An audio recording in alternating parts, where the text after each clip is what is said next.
Alhamdulillahi Rabbil Alameen. Someone has to pick it up. إياك نستعين. يا محمد. إياك نعبد وإياك نستعين. اهدنا الصراط المستقيم.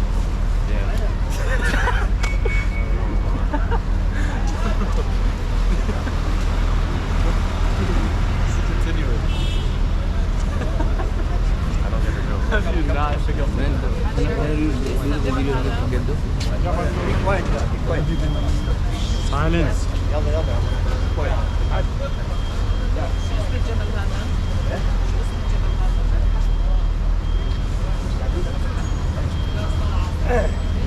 Shabab, see this mountain and people can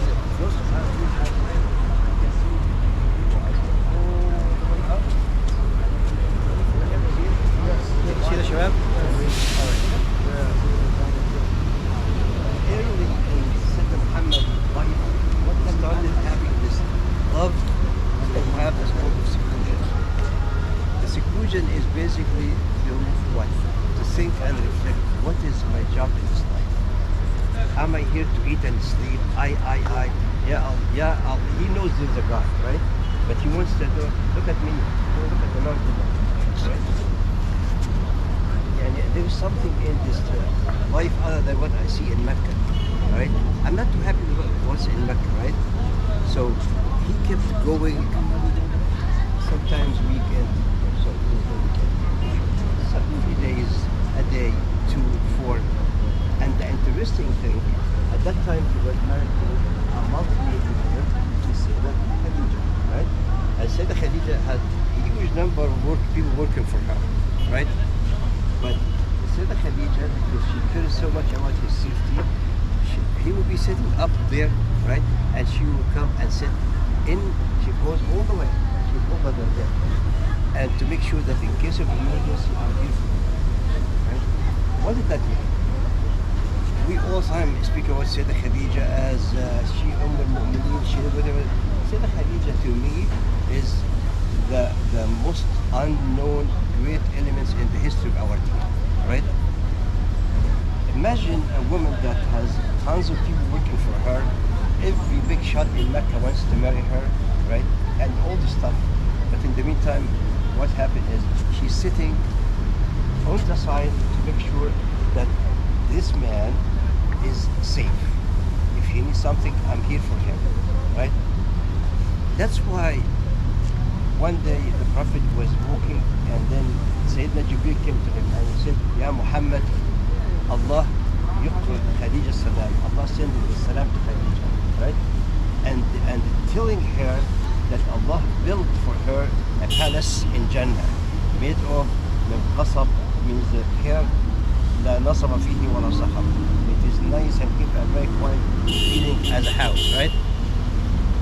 But why Sayyidina Muhammad has to come here and spend time over and over and over until he reaches the point of Sayyidina Jibreel coming to him and say he's not interested? The mountain is this way. The mountain is this way. قرب يا قرب. I can have people. Yeah, I'll be feeding the pigeons. No. Like. So, why Sayyidina Muhammad has to do this? Anybody can tell me a good answer? Why? To connect. Huh? To connect and reflect. Connect, right? Okay. I went up, right? And when you go up there, the area that Sayyidina Muhammad was in it, tilted like this, right?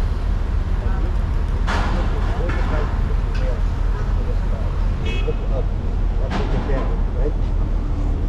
And when he gets out to look down, he sees Mecca as matchboxes, something insignificant, right? But his heart was attached to what? What's above, right? And he knows there is a creator. For sure he knows that, because Mecca is reminiscent of Sayyidina Ibrahim, Allah, and all the stuff is part of the mentality, the philosophy of the people. So Sayyidina Muhammad was, before he became a prophet, he has to keep going through this book contemplation or reflection and thinking, Ya Allah, who am I? What is my role in this life? Where I'm gonna go after I die? How I'm gonna be evaluated or punished or rewarded? What I need all this stuff. I'm important creature, and I want to know who am I? Right? And he kept doing this until the last year. What happened is it became intensive feeling that I really want to go there. I want to go there, right? And that's when Sayyidina Jibreel came to me, right? And we all the time know that the sequence. Wala sallallahu. And Sayyidina Jibreel came in, and you know what he did? Squeeze, right? Squeeze, and then Iqra. You know the story, right? But why the squeeze? The squeeze is because Sayyidina Muhammad might think it is a dream, because this is something unusual, right? A few times Iqra, right? Until he started realizing that no, it's a different story. And here's the question. This kind of episode was very, very hard and difficult on Sayyidina Muhammad. صح? Who did he run to? Sayyidina Abu Bakr? Sayyidina Umar? No. And that's what changed. That is where Sayyidina Khadija is in his life and in our life as a whole. Inshallah, we're going to visit the grave and we're going to make dua with good share, right? But the thing is, he ran to her and he told her, I'm afraid that something wrong happened to me. What was her response? Wallahi la yakhzik Allahu abadan. Allah would never forsake you or disappoint you, whatever it is. And she started saying why, right? You are a man that takes care of the relatives, the orphans, the needy, anyone that he needs something, you are here for him. You are a great person. Why would Allah ever put you in something like this, right? You're fine. Don't worry, right? And you know the story, she took him to her cousin Waraka and so on and so on, right? But he still wants to know, she said, okay, when you see him, let me know. And then she said, do you see him? They were sitting in their bedroom. She said, do you see him now? He said, yeah. So she uncovered part of her chest and she said, do you see him now? He said, no. He said, no, this is not jinn. Jinn would be looking, right? But it's an angel, so you don't have to worry, right? This woman, you can talk about her who she is. It is one of the greatest figures in our day, right? What does this have to do with us in this dunya, right? Think of this. We allow the daily activity to pull us away from the reality. What is the reality?